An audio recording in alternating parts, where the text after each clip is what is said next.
Hello everyone.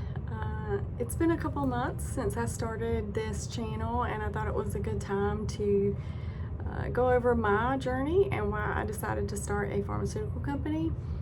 From a very young age, I was the kid that wanted the chemistry set and the telescope for Christmas. I was always very interested in science, and especially the human body, but I didn't have aspirations to become a doctor or anything similar. So I went to university and got my undergrad in chemistry. As I was looking at going into the workforce, I wanted to work in a laboratory, but I also knew that I didn't want to start at the very bottom.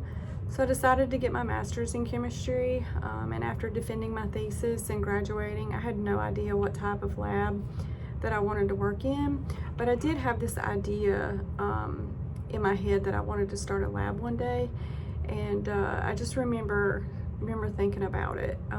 But while I was in undergrad, I worked in a retail pharmacy, and drugs kind of intrigued me as well. And so when I was looking at jobs, I applied to a lot of different places, companies from paint manufacturers to SBI, which is the State Bureau of Investigation and the Forensics Lab, to pharmaceutical companies. And I was fortunate enough to know an acquaintance of an acquaintance that worked at a contract testing lab. Once I got the job there, I quickly fell in love with the contract pharma world.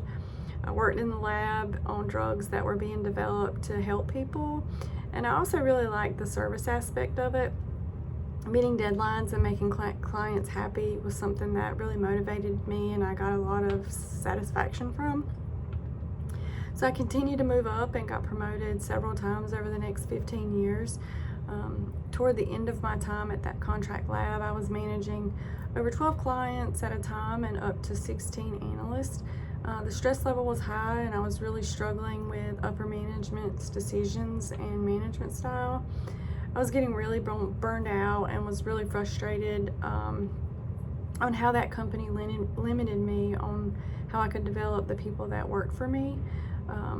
And also, you know, I didn't really feel like I could offer the service that I wanted to the clients. There was a lot of red tape that didn't need to kind of be there.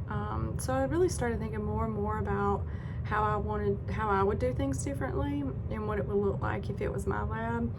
And then about, you know, the last 2 years, I kind of started putting pen to paper. I picked out the name Portrett Pharmaceuticals, decided that I wanted to focus on drug substance and that we would be a GMP regulated laboratory. So then in the middle of COVID, I ended up quitting that job that I was miserable in without another job lined up. My husband thought that he needed a new start as well, so we decided to move to Wilmington. Soon after moving, I began to start executing on my ideas and found a leased lab space associated with the university there. And it was perfect, and to me, it was just kind of a godsend that it was time to start. And I had no idea what I was getting myself into, but I plugged into the entrepreneur ecosystem here, and we opened the doors of Portrett in October of 2021. It's been a wild ride since then, which is a whole nother video altogether. But I've learned so much about business, sales, the pharmaceutical industry, and about myself over the last 4 years, and I wouldn't trade it for anything. So that's been my journey thus far. I hope to have plenty more years to go on this entrepreneur journey. And so thanks so much for listening, and I hope you've got something out of this. Thanks so much. Have a great day.